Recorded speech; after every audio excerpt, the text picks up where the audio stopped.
마테오복음 27장 62절에서 66절. 모함의 원리. 그날은 명절을 준비하는 날이었다. 그 다음날 대사제들과 바리사이파 사람들은 빌라도에게 몰려와서 이렇게 말하였다. 각하, 그 거짓말쟁이가 살아있을 때에 사흘 만에 자기는 다시 살아난다고 말한 것을 저희가 기억하고 있습니다. 그러니 사흘날 되는 날까지는 그 무덤을 단단히 지키라고 명령하십시오.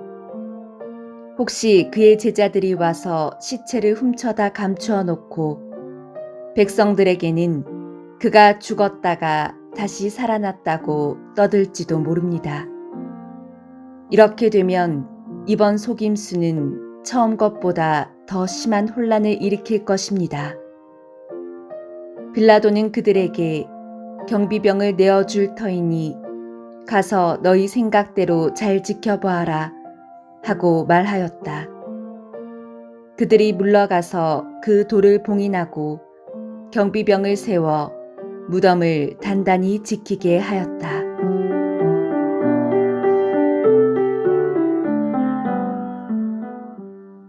그 다음날 대사제들과 바리사이들은 빌라도에게 몰려와서 이렇게 말하였다.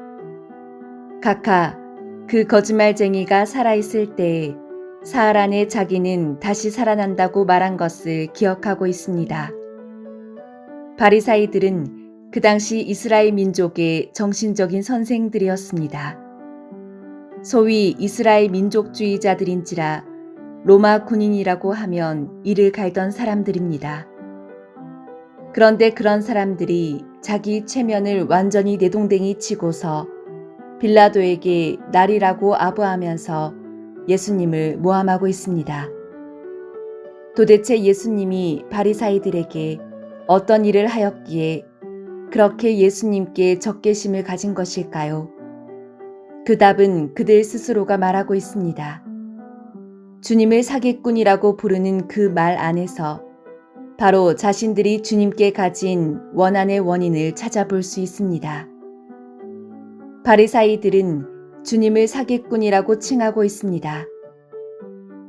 주님께서 사흘 만에 다시 살아날 것이라고 하신 말씀을 걸고 넘어지고 있습니다. 그런데 그들이 주님을 그렇게 칭한 것은 사실 그들 자신의 스스로를 사기꾼이라고 생각하며 살고 있었기 때문입니다. 물론 의식적이 아닌 무의식적인 차원에서입니다. 그래서 그들은 자신들의 위선을 숨기기 위해서 겉으로 열심인 척 살고 있었고 종교적인 거칠애로 다른 사람들의 눈을 속이면서 대접을 받는 삶을 살았습니다. 주님께서는 그런 그들의 문제를 꿰뚫어 보셨고 그들의 굳어진 마음을 깨뜨리시기 위해 자주 쓴소리를 하셨습니다.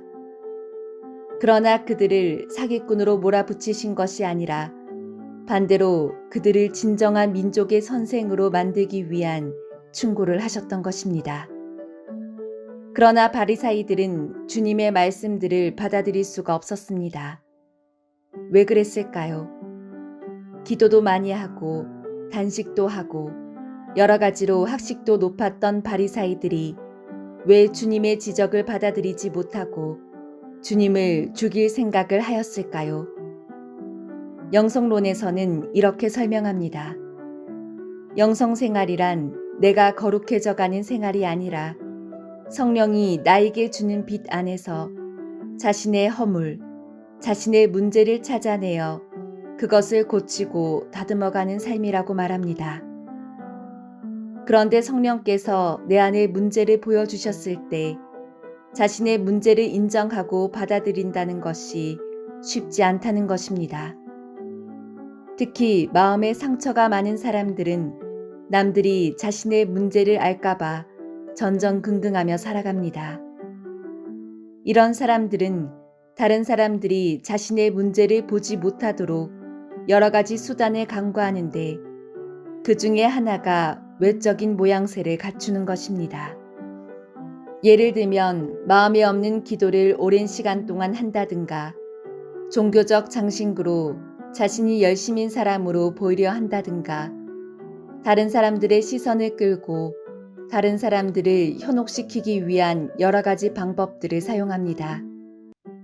그리고 이런 방법들이 먹혀들어서 다른 사람들에게 존경과 대접을 받게 되면 그런 자신의 모양새가 자기 진짜 모습이라고 생각하며 살게 된다는 것입니다. 바리사이들이 바로 그러하였던 것인데, 문제는 그런 자신의 허구성을 누군가가 지적하면 그것이 충고가 되었건 조언이 되었건 간에 그 사람을 없애서 자신의 문제가 밖으로 드러나지 않게 하려고 한다는 것입니다. 어떻게 해서라도 자신의 문제를 드러나지 않게 하려는 무의식적 욕구가 그런 행위를 합리화한다는 것이죠. 그래서 바리사이들은 자신들에게 적절한 충고를 주는 주님을 용서할 수가 없었고 없애버려야겠다는 결론을 내렸습니다. 그들 스스로 가진 자격지심을, 즉 사기꾼이란 자격지심을 주님께 투사해서 주님을 사기꾼이라 몰아붙이고 적구인 빌라도를 날이라고까지 부르는 자기 모순을 범하면서 주님을 죽음으로 몰아넣은 것입니다. 인생살이에서 자주 일어나는 것은 아니지만 인간관계 안에서 모함이라는 것이 가끔 발생합니다. 애꿎은 사람, 아무 잘못이 없는 사람을 모함하는 것은 이처럼 자기 문제를 보지 못하는 사람들이 가진 병적인 행위입니다. 그런데 자가당착적인 행위는 반드시 보복성 결과가 따라오기 마련입니다. 세상살이 이치가 부정한 일에 대한 결과는 반드시 본인에게 돌아가게 만들어져 있기 때문입니다. 우리가 진정으로 다른 사람을 함부로 판단하거나 모함하지 않고 살기 위해서는 참으로 자신의 마음만을 들여다보고 다듬어 가는데 온 힘을 기울여야 할 것입니다.